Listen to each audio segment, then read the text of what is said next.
Ahora seguimos con lo que les estaba comentando. Ahora ya estamos más focados en la imagen, que es lo que nos importa, en las señales que vamos a ver, en los datos que vamos a ver. Quiero aclarar aquí lo que había comentado. Tengo en el menú de trigger, aparte de seleccionar si va a ser canal 1 o canal 2 con lo que va a trabajar mi trigger, yo puedo seleccionar Rising Edge o Falling Edge para lo que es mi trigger. ¿Qué quiere decir eso? Ahora se los voy a mostrar. Voy a presionar, pueden ver que esta línea se está moviendo.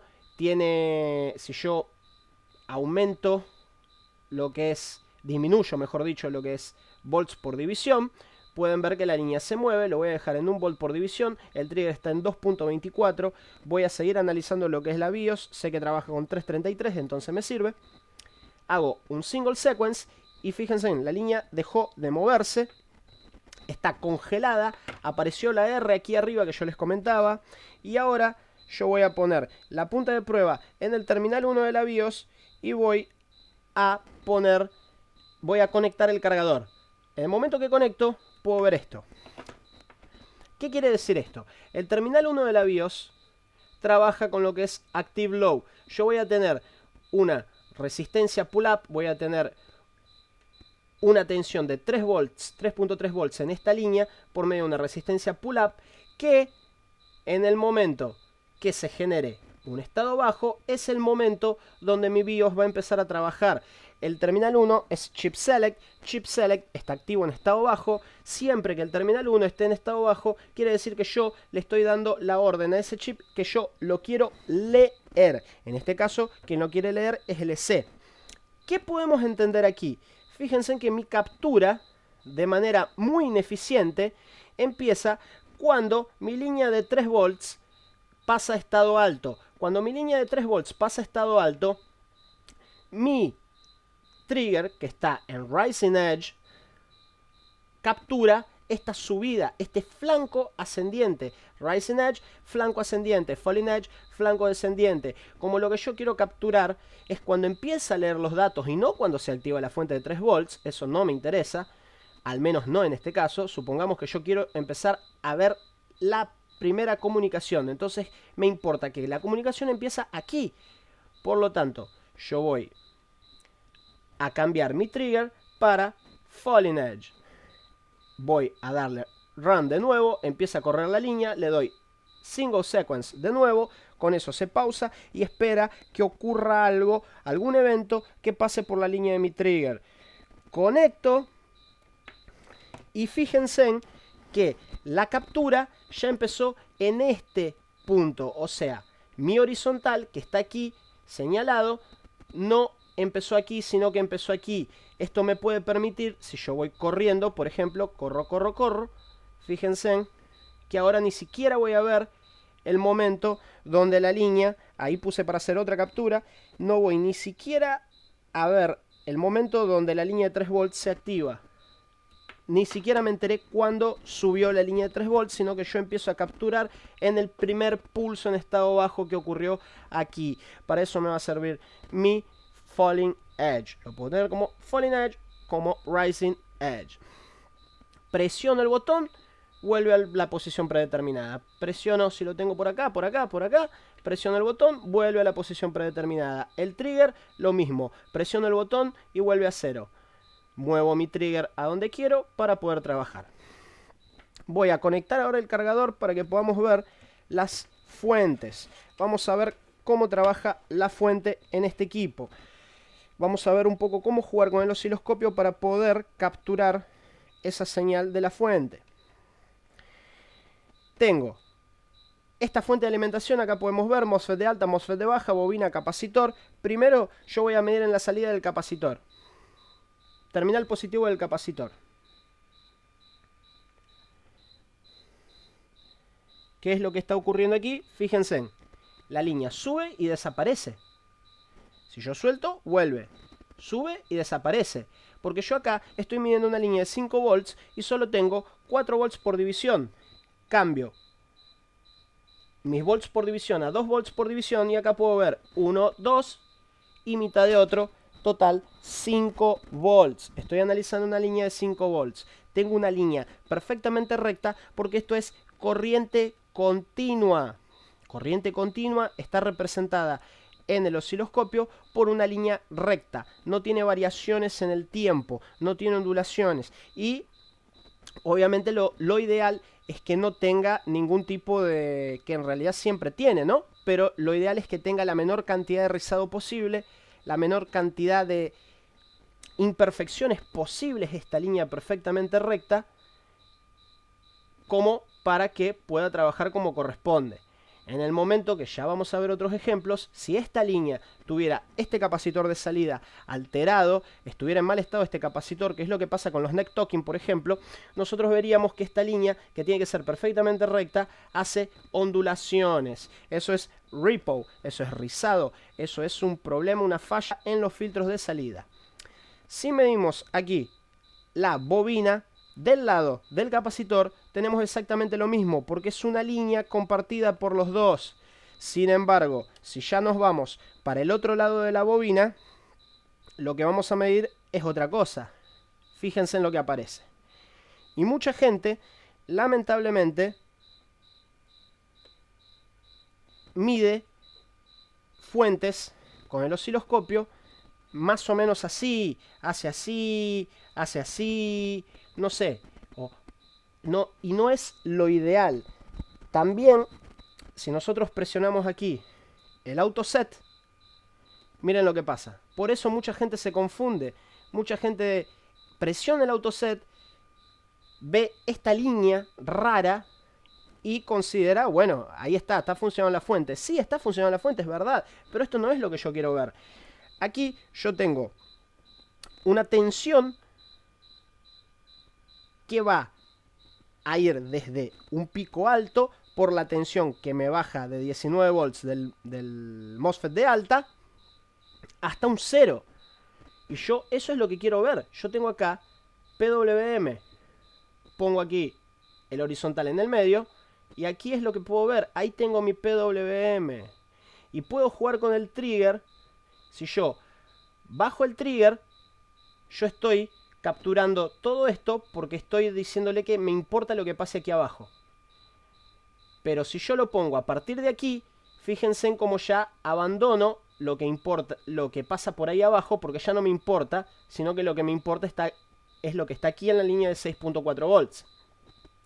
Si yo pongo el trigger en 5 volts, ahí lo tengo en 5.8, lo voy a bajar un poquito más, 5.4, 5 volts, lo tengo en 5 volts, puedo ver exactamente todo. Puedo ver, tengo 5 volts, se me está terminando la corriente, recibo un pico alto, recibo un pulso aquí, recibo un...